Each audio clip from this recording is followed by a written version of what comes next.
शवदाह पाई नाही श्मशान रे गृह शवदाह पाई नाही श्मशान रे गृह जेउठी शवदाह पाई गृह नाही से श्मशानर रास्ता लाइट कथा न कहिबा भल श्मशान पालटिछि जंगल शवदाह करिबा पाई नाही नथिबा असुविधार सम्मुखीन हेउछन्ति ग्रामवासी एभली घटना देखिबाकु मिलिछि कटक जिल्लार किशोरनगर तहसील अंतर्गत प्रहराजपुर पंचायत अधीनस्थ हाड़ी बंधु भोई साही श्मशान रे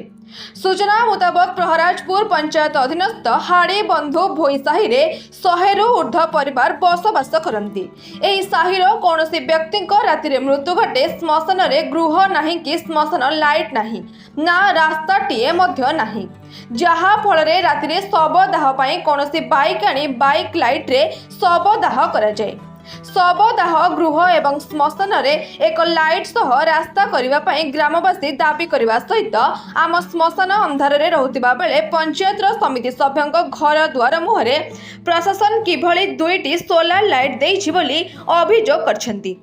समिति सभ्यंक सह फोन ने जोगाजोग करिबारु ए संबंध रे मतामत देबा पाई मना करिले। बीबीजी रामजी स्कीम रे श्मशान गृह पाई प्रोजेक्ट जाइछि बहुत जल्दी श्मशान गृह कार्य आरंभ हेबो एवं सांसद सोलार लाइट देइछन्ति ए बाबद रे किछि मु किछि कहि पारिनी बोली सरपंच एभली कहि समिति सभ्यंक दुआरे सोलार लाइट कथा को काटी देइथिले।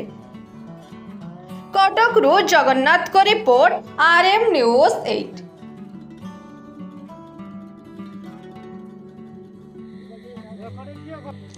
मो ना जयराम भोई आम घर पहराजपुर हाड़ी बंधु भोईसाई दुख परिताप विषय आम बापा जा 14 पुरुष आमर एठी यही मशाणी अच्छी आम यही मशाणी रे जहाँ आमर शवदाह करा जाए किंतु बड़ दुखर कथा आज पर्यंत आम प्रशासन को बहु बार जनवा सत्ते ये गोटे मशाणी रे जो शवदाह गृह निर्माण हो पारुनी ये गोटे रास्ता मशाणी को आमर जो केनाल बंधुर मशाणी की गोटे ढले रास्ता हो पारुनी आम जो राति आज जो माने माने मृत्यु घटुची से माने राति आम शवदाह करने बहुत अकथन ये गोटे चारिआडे लाइट लगुच किंतु आमर गोटे मशाणी लाइट आम सरपंच पीएस मोर समस्त को कहला गोटे लाइट ये लगिपारू ना आमर जो पीएस मेम्बर अच्छा लेकतलगिरी खा तांकर घरे दीटा लाइट लगे जहाँफल कि गोटे हूँ आमर इलेक्ट्रिक गोटे लाइट आ गोटे आमर जो ये लाइट लगुच सोलार लाइट आ गोटे सोलार लाइट लगे किंतु बड़ दुखर बतार ये कैटेगरी कौन रही आम वीडियो महोदय को आरटीआई मागिबू ये एवं दाबी करुँ आमर ये गोटे शवदाह गृह निर्माण करा जाऊ एवं ये गोटे लाइट तुरंत लगा जाऊ एवं गोटे रास्ता निर्माण करा जाओ आमर 3 गोटी दाबी। मो ना चैतन्य भोई गाँ ना पहराजपुर हाड़ी बंधु भोई साई प्रथम तो ये गोटे लाइट नाई बहुत असुविधा वर्षा हेले रही आश्रयस्थली बासगृह जो मशाणी गृह गोटे ना आउ शवदाह करने रास्ता गोटे ना एणु खंडे परिवार ये 100-150 खंडे परिवार ये आज तो 150 परिवार ये मशाणी उपरे निर्भरशील आमर अनुरोध ये गोटे आश्रयस्थली हो रास्ताटी निर्माण कर जाए गोटे लाइट दि जाए। वाहिद खान सरपंच प्रहराजपुर ग्राम पंचायत देखो आप जो आम हाड़ीबंधु भोईसाई जो जगह यहाँ अच्छी से साइटा एक्चुअली श्मशान व्यक्तिगत ना से केशपुर रेवेन्यू विलेज रे आमर केशपुर जो पड़िया खेल पड़िया साइड से शवदाह करती जोटा भी मुझे जानी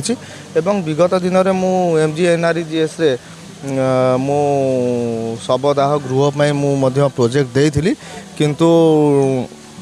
से समय से जगहटा जो खाल जगहटा पानी फाणी हो जाए से समय टी असुविधा है एवं तार एजेन्सी भी कहीं सेमती सुइटेबल एजेन्सी हेल्ले बोल से समय हो पार नाला किंतु वर्तमान तो से पूर्ण प्रोजेक्ट हो पार वर्तमान मु आमर बीबीजी रामजी रे प्रोजेक्ट पे मु लेखिकी देइछि एवं मु आशा करी आमर आई होप ए 2-3 मास भितर से निश्चित रूप से कराहब। देखु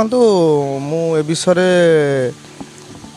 कौन कहि आमर जेतिक पंचायत जेतिक लाइट सब लगुच एमएलए लाइट लगुच जिला परिषद लाइट लगुच पीएससीआर लगुच आप एमपी लाइट लगुच सेगुरी लगे समय किंतु पंचायत प्रोविजन लाइट देवाई व्यवस्था नहीं पंचायत को केवल लाइट रक्षणाबेक्षण एवं लाइट इलेक्ट्रिक बिल बाबद को आमको पैसा देवाई आमर ये अच्छी तेणुक जहाँ भी जो मैंने लगाऊँ केवल आमठू एनओसी नौ एनओसी नेला से लगाऊँ लगेला से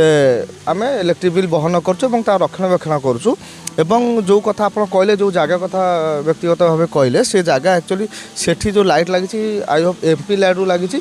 से सोलार लाइट लगी सोलार लाइट तो आमर एनओसी दबार भी प्रोविजन नाई एवं सेटा मो नॉलेज भी नाही कि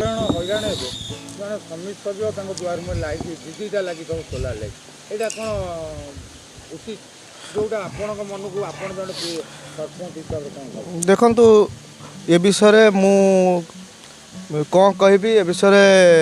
देख आप जो कहले समिति सभ्यों घर पाखरे लगी बोली किंतु एटा हूँ एमपी लाइट अच्छी एमपी